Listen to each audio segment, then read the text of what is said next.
What's up, everybody? Last year I released the original version of this video, every Persona game ranked, as part of a Patreon goal that we at Kinda Funny hit all the way back in 2022. But since that video has come out, there have not been one, but two new Persona games to add to the list. So as a nice little bonus for y'all, I decided to update my ranking to include Persona 5 Tactica and Persona 3 Reload. Now with that said, I'll mention this again in the video proper, but this is your first official spoiler warning. I know many of you are still in the midst of playing Persona 3 Reload for the very first time, so if you're new to the game or you've played P3 before and want to re-experience some of your favorite moments on your own, I encourage you to stick around until the Persona 3 portion of the video starts and then come back whenever you're personally ready. Now for everyone, whether you watched the original version of this video before or you're here for the very first time, just sit back, relax, and enjoy.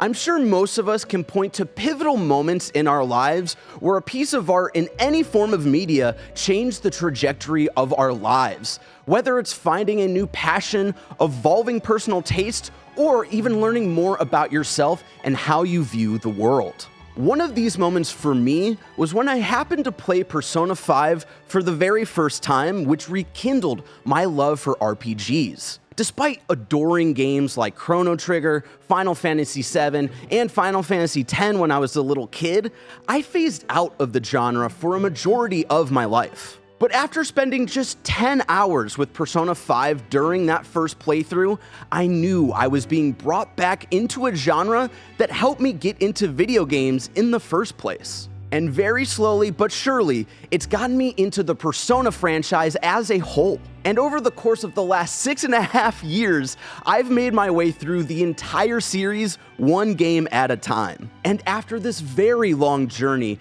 I'm finally ready to share my overall thoughts on a series that brought me back to my love of RPGs. My name is Barrett Courtney, and this is my ranking of every game in the Persona franchise.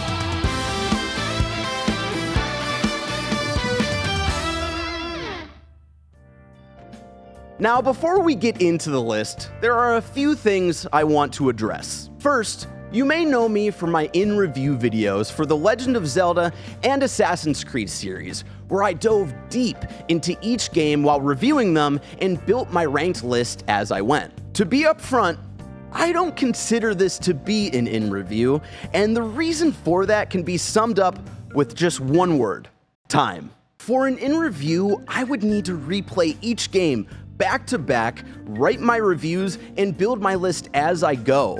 And for a series that takes more than twice as long to complete than either franchise I've done before, there's just no reasonable way I could fit all of that gaming into 1 year on top of keeping up with all of the new games coming out. The other concern I had was the length of the final video. I did the math, finding the ratio between the time to complete a series versus how long the final video is. And if I went all out and dove deep into this as much as I did for Zelda in review, a Persona in review would most likely be 9 hours long. You heard that right, 9 hours. And while Persona fans are no strangers to very long pieces of content, to respect your time and my sanity, I decided to make this more of a casual, straightforward video, where I share my overall thoughts and ranking for each Persona game. But even with that, it's still me. So while I say this is casual, like we're about to do a 10-minute Watch Mojo type of thing, we're still probably gonna be here for a bit. The second thing, obviously there are some titles in the series that have multiple versions, and to keep things simple and clean, I kept it at one version for each entry, and I'll make it clear which version I played for those titles. Though, I might still bring up the benefits of other versions when I feel like it's relevant. And lastly, it's hard to talk about these games without talking about any of the stories, so yes, spoilers will vary from game to game, though I will try to make them as light as possible. Anyways, with all of that said, let's get to my ranking of the Persona series. Number 12. Persona 3 and 5, Dancing. Now I know it's weird to start off with a tie, but I don't really feel passionately about one game over the other. The dancing spin-offs give me a lot of mixed feelings, and the existence of Persona 3 and 5 dancing in particular really do nothing for me, despite my love for these characters and soundtracks. I do enjoy hearing remixes to 3 and 5's best songs, it's entertaining enough to see characters performing goofy dance moves, and the gameplay is serviceable. The part of me that's a percussionist finds satisfaction in being told that I'm doing rhythm good. Half of my brain sparks up seeing combo numbers get bigger, but then the other half is thinking, what the f is capitalism doing to us? I don't know. There's pretty much no story, and you can breeze through the songs in maybe 2 sittings. Despite the small motivation to get higher scores on some of my favorite songs, there's just not a lot here for me personally. I know we joke about how egregious the Persona spin-offs can be, but these games come off the most as how do we bleed more money from our audience. There's a possibility I'm in the minority here, especially after learning how many hours certified good boy Michael Hyam has put into P3 dancing. But I just don't feel a lot of passion talking about these games, even with my love for the series. They make me feel like old man yelling at Cloud who no longer enjoys anything. Honestly, I'm sorry. I'm sorry this is the tone we started off with. Let's reset with the next game. Number 11. Persona 4 Dancing. Just kidding. Copy-paste everything I just said, but at least the slight saving grace P4 dancing has is there's a story. It's not a particularly interesting story, and it can get quite repetitive, but it's at least enjoyable to see the cast interact with each other in a story that takes place after the events of Persona 4. Seeing them come together as a crew again, and Nanako getting to be an idol for a day, it's cute. It distracted me from my cynicism when it comes to these games, so that's why this one gets a very slight leg up on the other 2. Okay, now I'm really done. Again, I'm sorry for the tone we started off with for this list, but I promise you, it's over. Let's talk about some interesting games now. Number 10. Shin Megami Tensei Persona. It's always a double-edged sword to go back to the beginning of a game franchise when you jumped into the series late. While you get to go on a fascinating journey of seeing the early roots form, you do also have to deal with the age of the game's design, gameplay, and storytelling. Persona 1 is no exception to this, with its clunky first-person dungeon crawling, a slightly obtuse Persona collecting system, and a story that is as much batshit as it is thin. But despite my hangups with the first entry in a nearly 30-year-old series, I could see the charm of Persona 1 that was striking enough back in the 90s for it to become its own series and not just a singular spin-off of Shin Megami Tensei. I got a kick out of experiencing the early iteration of talking to demons to either negotiate a contract with them or get useful items, or most often, in my case, accidentally pissing them off and making them even more aggressive. I was less sold on the extra steps needed to collect personas, and managing my entire party's personas could be overwhelming. But I did enjoy the added element of a grid system mixed in with typical turn-based combat, which made you even more aware of what type of attacks you should be utilizing and how to organize your lineup. It's not a deep system in Persona 1, but I'm surprised that it was so short-lived in the main series and wish Atlus had built upon that foundation past the first game. Now, when it comes to the story, lore, and characters, I'm in a similar spot of mixed emotions. There is some depth to the characters and their connections to each other, but the story largely never had me caring about the stakes of anything. The presentation felt a bit disconnected, with so many different ideas thrown in that it felt like Atlus was just trying to see what would stick. Though I did learn the tiniest of lore tidbits that had me theorizing about its connection to a future game, and the way the end of the story came together, ultimately being about a girl frustrated with her lack of connection to her friends and community, was something that made the journey for myself ultimately worth experiencing.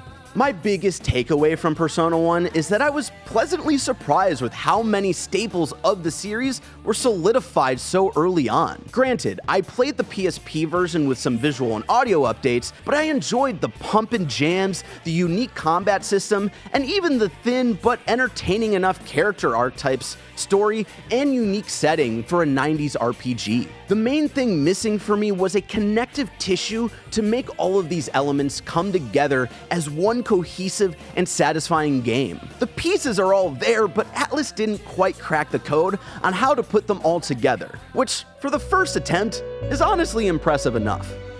Number 9.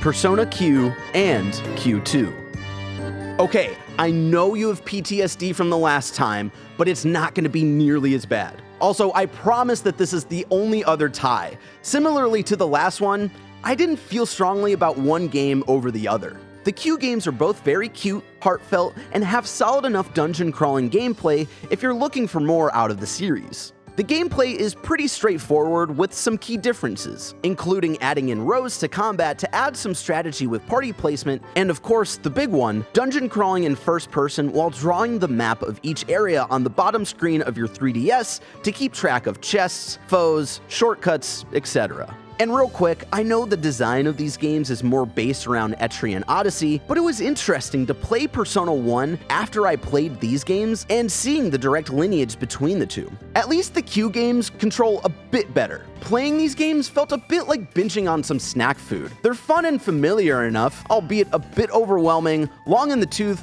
and not feeling like a full meal would be. That's all due to how many party members I had at my disposal, the sub-Persona system, which honestly just felt like the normal Persona system with extra steps, and how laser-focused I got on making my maps as accurate as possible. But it helps that they're presented in a cute chibi style that gives them a unique charm. And while the thematic core for both games is a little too similar for either to stand out, the real fun with these games is seeing the cast of P3, P4, and P5 for Q2 all hanging out, cracking jokes, learning from each other, and battling demons together. The original characters took a bit to grow on me, but eventually tugged at my heartstrings when I had to say goodbye to them. The Q games are fun and weird, and honestly, it's sad that I feel like they may be lost in time on the 3DS. Although, there is some hope since Atlus cracked the code for Etrian Odyssey to be playable on Switch, and with how port-happy they've been as of late, maybe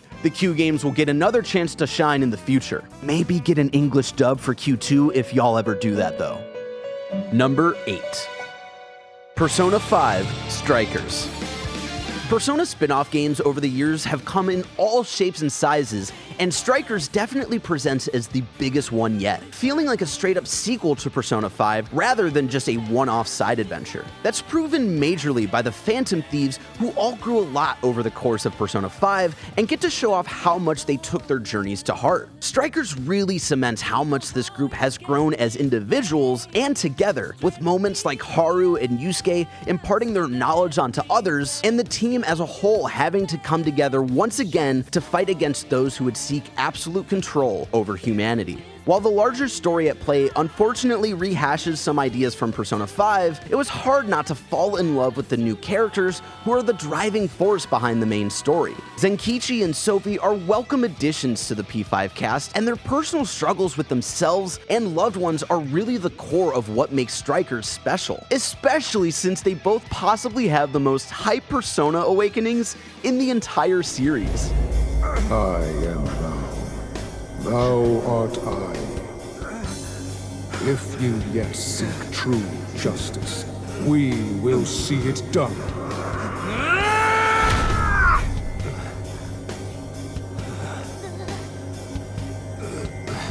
Fine. Seal the contract.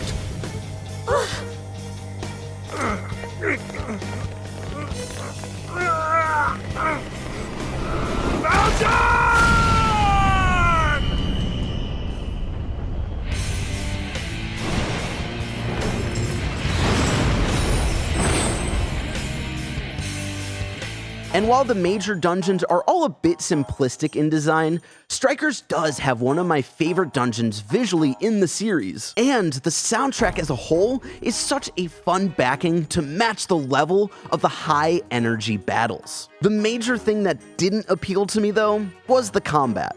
And I'll be perfectly honest, I suck at this game. I've never been a Muso person, and everything that you have to pay attention to in the heat of battle is a lot. I could never wrap my head around it in a way that felt like I could ever truly master it. Now, I'm not saying that this game sucks because I'm bad at it. It's just not particularly for me. But I still appreciate the level of integration between the typical Persona battle systems and the heavy action systems from Muso games. It was really impressive and a great marriage of both styles. While the major systems might keep me from ever doing a full replay of Strikers, the highs of story beats and character moments will stick with me for a long time. On top of its commentary on policing, fandom, and technology, Strikers stands amongst the Persona spin-off crowd as an entry that feels almost like a mainline game. Number 7. Persona 5 Tactica.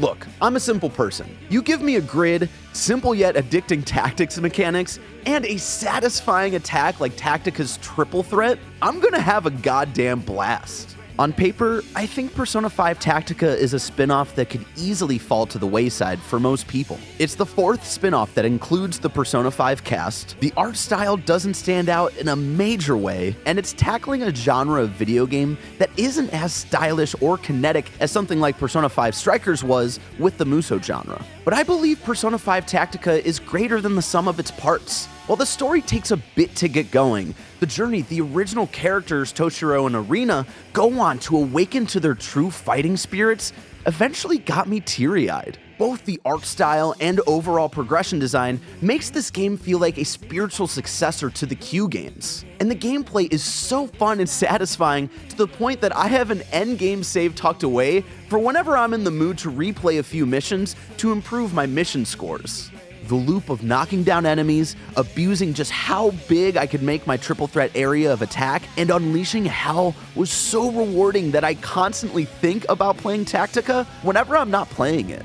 It may not be the best or most in-depth tactics game ever, but it's just so simple and fun, and I think it successfully marries Persona combat with tactics gameplay, similar to Strikers in the Muso genre, and I walked away really impressed with it. Weirdly enough, my biggest gripe with the game is that it was just a Persona 5 spin-off. A lot of this game evokes the Q spin-offs with the art style, the sub-Persona system, and no social stuff, just conversations at a hideout, then back to pure gameplay. And that all made me wish it was another big crossover with other Persona games. Now, I know my big complaint about those games was that there were way too many party members, but Tactica kinda solved that with an overall team level instead of individual party member levels. And while I love the Phantom Thieves, seeing them crack the same jokes and bring up the same stories they've been telling for the last 7 years has started to get a bit old.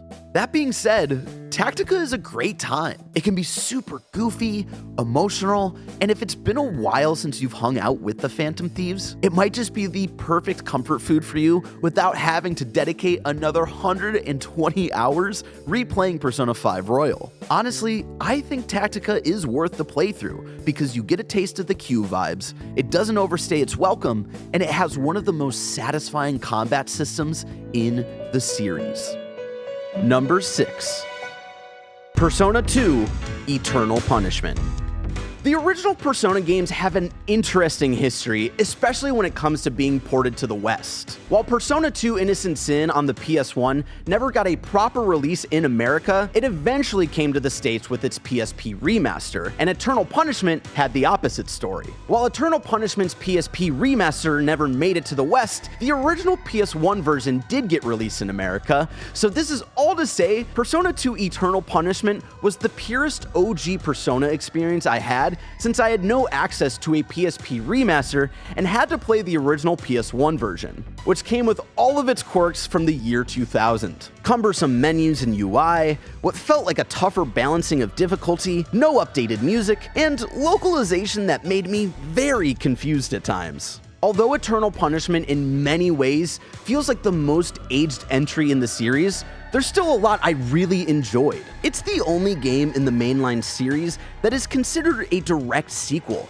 and there are so many story threads continued not only from Innocent Sin, but Persona 1 as well, that makes the original games feel like a full trilogy rather than just siloed entries, and it closes out this era of Persona in a way I was not expecting whatsoever. Callbacks to events in Persona 1 definitely hit me more than I was expecting, especially when considering that those moments in Persona 1 typically didn't do it for me. But the groundwork was laid out to make it all really satisfying. Seeing Nanjo return to your party in a major way, and seeing Kandori return not as the main villain, but as a pawn of the New World Order, on top of little nods here and there like a mini Deva system, the original games just come together in really cool ways. Where Eternal Punishment falters for me is how it acts as a sequel to Innocent Sin. A few major characters I grew to love were frustratingly sidelined, and while it was such a cool development to see the protagonist from Innocent Sin have his own personality in this game, since you no longer play as him here, you also have the inverse with Maya Amino. Maya is such a charming character in Innocent Sin and is the glue to that entire crew, which made it such a weird choice to me that she no longer has her own voice this time around, since she's the silent protagonist you play as. Certain emotional beats didn't hit as hard as they could have because they were missing Maya's full characterization. Similarly, since the original crew from Innocent Sin is sidelined, most of your party are minor characters from Innocent Sin that get their moment in the spotlight. They took a long time to grow on me since I was really missing the original cast, but they eventually came into their own and hit me in the emotional gut along with the characters I really cared about from Innocent Sin and Persona 1 in the final moments. Eternal Punishment had its work cut out for it, immediately following up on the cliffhanger from Innocent Sin, following up on threads from Persona 1, and tying it all together to make it a satisfying trilogy. While most of the journey felt like a retread of major beats from past games, it comes into its own by the end to deliver a solid story. And while playing the game felt a bit like a chore, and the mechanics that made Innocent Sin unique lose their charm a bit here, the highs from everything else in the game make it a great end cap for the OG era of the series. We are brought to you by Final Fantasy VII Rebirth. Final Fantasy VII Rebirth is a standalone game that welcomes fans and newcomers alike. You don't need to have played Final Fantasy VII Remake or any other Final Fantasy titles to play and enjoy Final Fantasy VII Rebirth. The combat is not traditional turn-based and has more action-focused gameplay, with even deeper improvements since Remake, with new synergy attacks and team-based combos. And there are large open sections to explore, with Cloud and his comrades venturing across the planet, their fates unwritten, making every step in the expansive world outside Midgard fresh and mysterious. And of course, there are dozens of mini-games. There's a story recap video of Final Fantasy VII Remake for those interested in learning more about the story so far, and those looking to experience Final Fantasy VII Remake fully can pre-order the Final Fantasy VII Remake and Rebirth Twin Pack, which includes the game plus the DLC episode Intermission at no extra cost. You can download and play a demo of Final Fantasy VII Rebirth right now on the PlayStation Store, and you can pre-order the game in the link in the description. The wait is almost over. Final Fantasy VII Rebirth is out February 29th. Get hyped! This episode is brought to you by Factor. Factor's delicious, ready-to-eat meals make eating better every day easy. Wherever tomorrow takes you, be ready with pre-prepared, chef-crafted, and dietitian-approved meals delivered right to your door. You'll have over 35 different options a week to choose from, including keto, calorie smart, vegan plus, veggie, and more. What are you waiting for? Get started today and have a feel-good week of meals ready to go. 2-minute meals allow you to fuel up fast with Factor's restaurant-quality meals that are ready to heat and eat whenever you are. Factor's less expensive than takeout, and every meal is dietitian-approved to be nutritious and delicious. Get as much or as little as you need by choosing 6 to 18 meals per week, plus you can pause or reschedule your deliveries anytime. No prep, no mess meals. Factor meals are 100% ready to heat and eat, so there's no prepping, cooking, or cleanup needed. Head to factormeals.com/kindafunny50 and use code kindafunny50 to get 50% off. That's code kindafunny50 at factormeals.com/kindafunny50 to get 50% off. Number 5.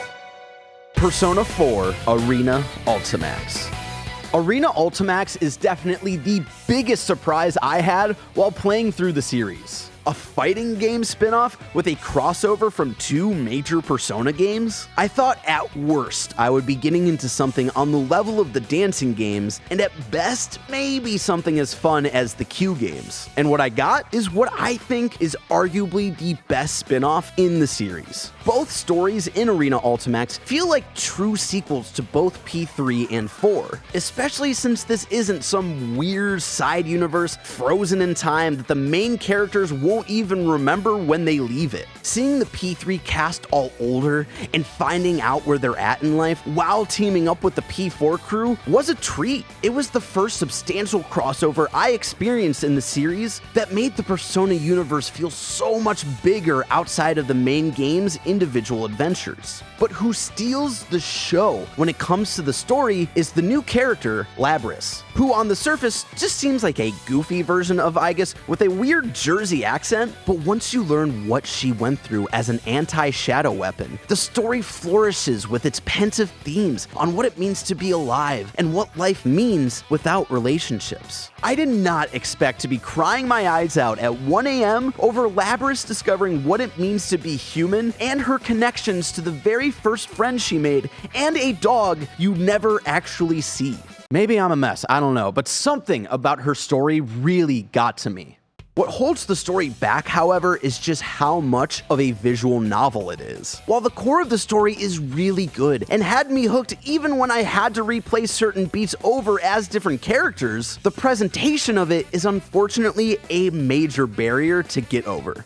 While music cues in some voice acting helped, man, it was hard not to doze off at times. But the other reason Arena Ultimax shines is its gameplay. I'll admit, I'm not a fighting game expert like One Blessing Adeoye Jr., but to boil it down, the gameplay is just goddamn fun. Outside of Dragon Ball FighterZ, I'm not super familiar with other Arc System Works games, but with both FighterZ and here with Arena Ultimax, they bring me back to playing Marvel vs. Capcom in college with my buddies. Ultimax is flashy and welcoming to normies like me who aren't experts in the genre. Fights are fun and quick enough that I found myself putting a lot of time in just casual quick play matches. The big miss though is it felt like I was barely fighting in the main campaigns. It took roughly 10 hours to get through it all, and I think I may have been in actual gameplay for a total of like 45 minutes. Persona 4 Arena Ultimax is definitely rough around the edges, and maybe at first glance isn't really anything to write home about. But the heart and pure fun make this an entry in the series I'll never forget about, and if you care at all about either the P3 or P4 cast, I highly recommend giving this a shot. Number 4. Persona 2 Innocent Sin. I know a lot of people associate Persona 3 with where the series came into its own, and while I agree that it was a big step in modernizing Persona into what we think of it as today, the series really found its footing with Persona 2 Innocent Sin. While the gameplay is definitely a step up from the first, Persona 2 really shines in its world, story, and characters that feel much more tangible this time around to give the game that connective tissue I was missing in Persona 1. I still felt overwhelmed by the classic Persona collection/management system, but combat felt a bit snappier and focused with just a turn-based system. And additions like finding combos of different attacks from new Personas to perform fusion attacks to deal major damage were super rewarding. Add to that dungeon crawling now being top-down, you can see the gameplay has more cohesion that set the cadence for the rest of the series. Innocent Sin's bright spot, though, is the story, characters, and world. It was really engaging to see the town of Sumaru react to major story beats and the rumors you could spread that would turn into reality to unlock stores and complete side quests. I wanted to follow up with certain characters over and over again to see what their reactions were to certain wacky developments. It was also heartbreaking to slowly see over the course of the story certain characters straight up disappear because their dreams were stolen from them, and it was unnerving to put together how certain rumors started. Little things like this made the world of Persona 2 feel so alive, bursting with personality while being straight up terrifying. And when it comes to our main cast of characters, they really jump off the screen and truly set the archetypes of the series for the future. The main casts are so much more personally involved in the story that I found it hard not to binge through because it made me feel more personally involved. It was also a fun surprise to see returning characters from Persona 1 not just cameo, but be major parts of the story and get a second chance at becoming more fleshed out. Stick with me here, but it kind of felt like Digimon Adventure 2, where hey, the new kids are the main focus, but also the OG kids are here, now a little bit older, to help guide the new kids on their quest. I don't know, it was a small decision that went a long way to help this world feel more connected than what I'm used to with the more modern games. But really, the story is what gets me. Kids who feel rejected that find each other, only to get torn away from one another for years and years, and the only thing that brings them back together is fate and tragedy. The twists and turns were a roller coaster, and the several emotional punches I endured were almost too much. Now, the story does get weird with rumors becoming reality, which all comes to a head when you have to fight Hitler. Yes, you have to fight a weird fake Hitler, but the weirdness is backed up by the rules set for the universe and the heart of the story and characters. And that's Persona, baby! An Innocent Sin is a really good Persona, especially with that bittersweet cliffhanger where our main characters possibly have another chance at a more happy ending. It was hard not to immediately start up Eternal Punishment right after I rolled credits. Like I said earlier, this is where the series already started to shine, and I now understand why so many fans want a remaster or remake or whatever for the Persona 2 duology. I would love to see this story and these characters brought to new life for a modern audience. Number 3. Persona 4 Golden. It only took me a couple of hours to understand why Persona 4 Golden was so beloved, not just in the Persona community, but also with people who may have never been into the series before. The quaint charm of Inaba really pulls you in with the small town vibes that are so different from the rest of the series, but showcases what makes Persona as a whole stand out amongst the typical high fantasy or sci-fi settings in the genre. Its charm doesn't stop there though, with its cast of characters, an enticing murder mystery plot, and a fun, poppy soundtrack which admittedly is my least favorite of the modern Persona soundtracks, but still eventually won me over. Similarly, I mostly found the investigation team grating when I met each of them, which was concerning when thinking about how much time I was gonna have to spend with them. But Persona 4's story is mainly about finding yourself and not letting the perception of others overtake what that is for you. Every member of your crew goes through that coming-of-age self-discovery that makes them all so lovable by the end, despite being obnoxious in their own ways when you first meet them. While that core theme in other games is usually more casually integrated into something larger like systemic corruption or dealing with the reality of everything one day coming to an end, I like that it's the core focus for Persona 4. It can come off a bit more basic compared to other games, but letting the coming-of-age stuff breathe on its own makes the end result feel more focused and able to really dig into the complicated concept of becoming comfortable in your own skin. And yeah, the story for this game can get real messy with some of the topics it swings for, but that's kind of the point. Learning who you are and who you strive to be is complicated, and sometimes you won't find your answer right away. And when it comes to the murder mystery plot, I really loved the setup for it all, which essentially turned into a Scoob in the gang, a Teddy in the gang situation, especially with all of the twists, turns, and running around hallways. Though for me, I put together who the murderer was very early on, and with that knowledge, found the build-up to their reveal to be lackluster and unsatisfying. But there are some moments afterwards that make up for it and gave me that mystery twist hit I was looking for. Now, when it comes to the gameplay side of things, it's interesting to look back at Persona 4 after playing through the entire series. With all of the different iterations of combat throughout, I've come to appreciate P4 because it's where combat finally came into its own. While P3 was the one to modernize the presentation of combat, P4 was able to marry that with an even more streamlined version of the Persona 2 combat to keep things familiar yet exciting for old fans and inviting for new fans. While the dungeon crawling feels a bit bit monotonous over the course of the game, and the Persona collecting is similarly basic to P3, the payoff to bigger fights is rewarding. And even though I found the social links for main characters to be a bit of a retread of the main story, the side characters really shine and help make Inaba feel even more alive. While it's my least favorite of the big three, Persona 4 definitely earned its spot as not just one of the best Persona games, but one of the best RPGs out there. Its smaller scope and quaint setting, contrasted with the wacky locations, intense battles, and heavy topics, all make for such a unique game even within the franchise. Even with my gripes, it was hard to say goodbye to this cast and this world when it was all said and done. Number 2. Persona 5 Royal. Right from the jump, you know you're in for a grand adventure in Persona 5 Royal. You're quickly introduced to the stakes of the story, the fluid combat, the dungeon sneaking, and the core vision for art design and music that ooze with style. They all bounce off of each other so well and act as a great summary for the vast game you're about to jump into. Each main entry for the Persona series has a unique vision for the flow of an RPG and all of the systems and mechanics that come with that. And what Atlus found with Persona 5, I think, is something truly special.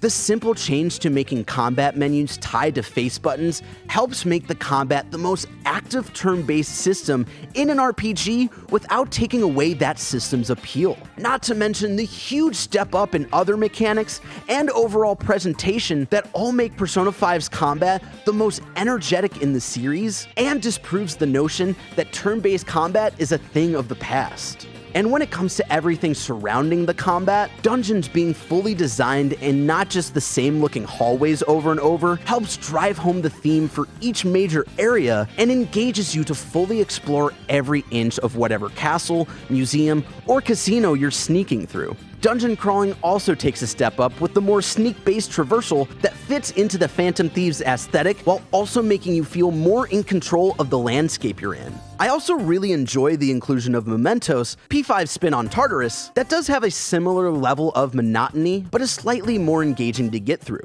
And when it comes to Personas, I loved the return and modernization of Shadow Negotiation, which, while a bit more straightforward than earlier games, brings back a level of engagement in Persona collecting. And to bring it back to dungeons, the synchronization between the dungeon crawling and social aspects of the game really shine, with so many captivating abilities unlocked when you spend time with people, making the core gameplay even more fun to play around with. You get to min-max the game and experience side stories with major and minor characters that are full of life, heartbreak, and introspection all at the same time. And while these gameplay additions make Persona 5 a bit more simple when it comes to gameplay difficulty compared to other games in the series, I think they are welcome improvements to help the series feel a bit more approachable. And hey, the challenge seekers still have a lot to enjoy if they look for it. And to talk more on the social side of things, it really just bursts with charm and makes you want to live in this game despite all of the horrible shit happening in it. Whether it's to hang out with confidants in a chill bathhouse, working at a flower shop to boost social stats, studying at the cafe you live above, or just exploring around for the fun of it. And that's bolstered by the fantastic soundtrack that lends itself to a multitude of moods, the UI/menu design that all have their own flavors of personality depending on which story you're in, and a complete refresh of in-engine graphics that showcase the epic journey of the Phantom Thieves on a scale that may not have been possible before. Speaking of that journey, Persona 5's story finds a great balance between the end-of-the-world stakes of Persona 3 and the smaller and more personal scale of Persona 4. While the overall journey escalates to major topics like systemic injustice, public apathy, and the scary influence of social media, the game also takes its time to paint out the very human side of these ideas to keep the story grounded, despite the fact that you go to an alternate world where you team up with monsters to fight God. Man, Persona is just Digimon.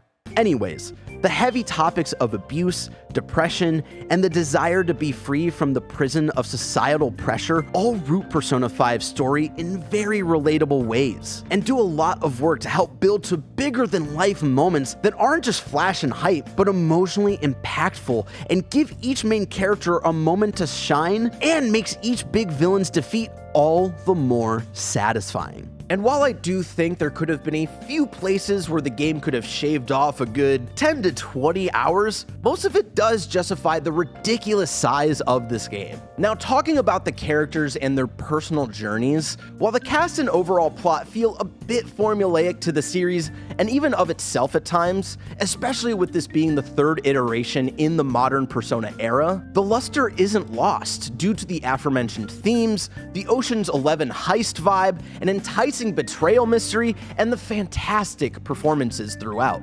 It was easy to fall in love with each new member of the Phantom Thieves because you meet them at their breaking point, where they wake up to the terrible situations around them and decide to finally do something about it. And considering when this game came out, it really hit at the time. Seeing Ryuji and An stand up to an abusive teacher, or Futaba realizing she needs to be saved from herself, or the entire team standing up to the political leader of Japan who's willing to let the country suffer for his own desire for power, or seeing the team's ideals be tested when societal control is seemingly being used for good. It's just nice to have a story about kids standing up for what's right, and when it hits, it fucking hits. And before I move on, I've said it before elsewhere, and I'll say it here again. The late, great Billy Kometz gave truly one of the best performances in video games with Takuto Maruki that brings me to goddamn tears every time I think about it.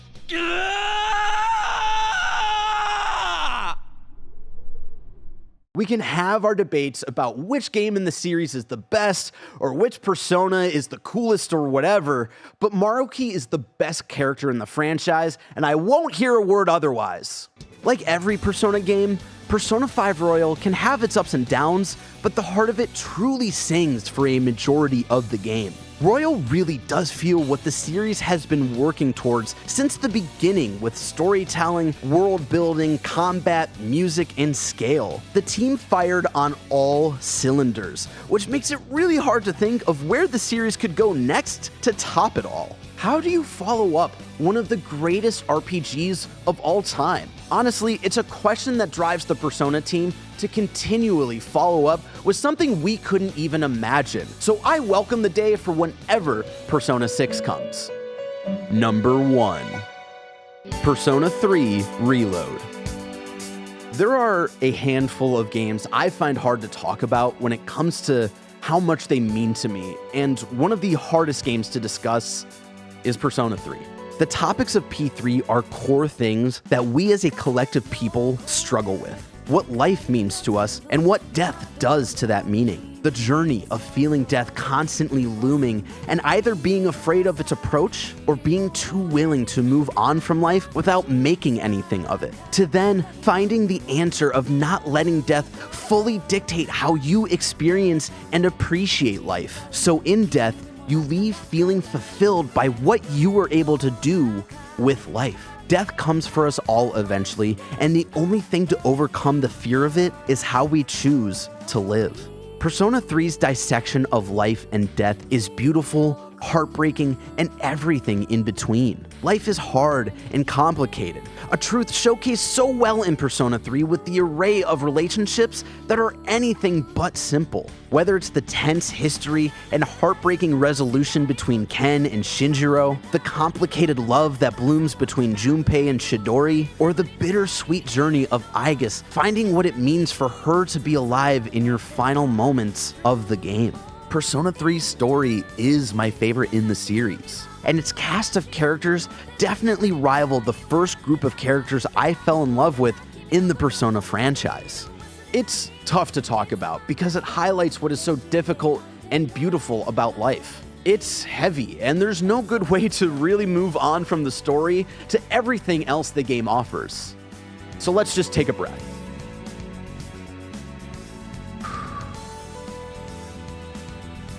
Okay, let's talk about the rest of the game.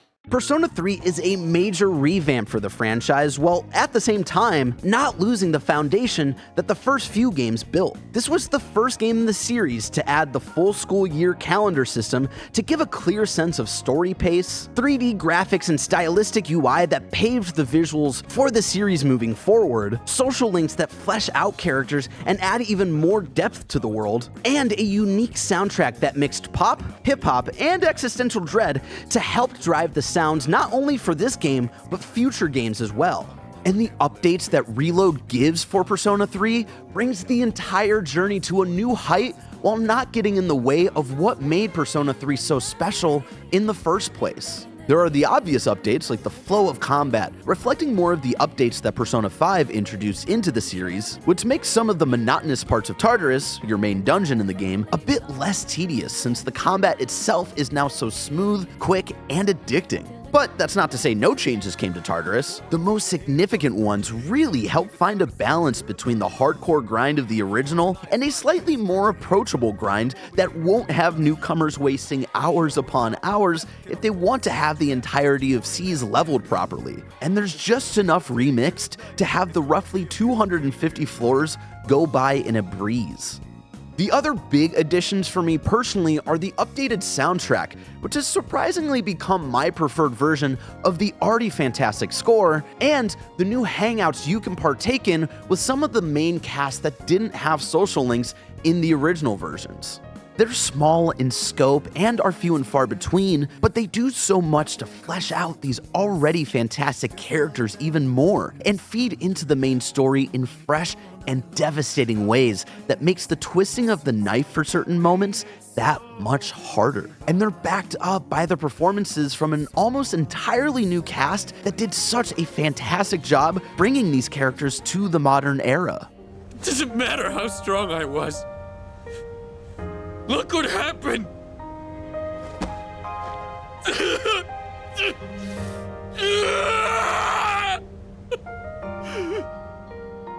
Honestly, my answer for which Persona game is the best might change depending on what day you ask me.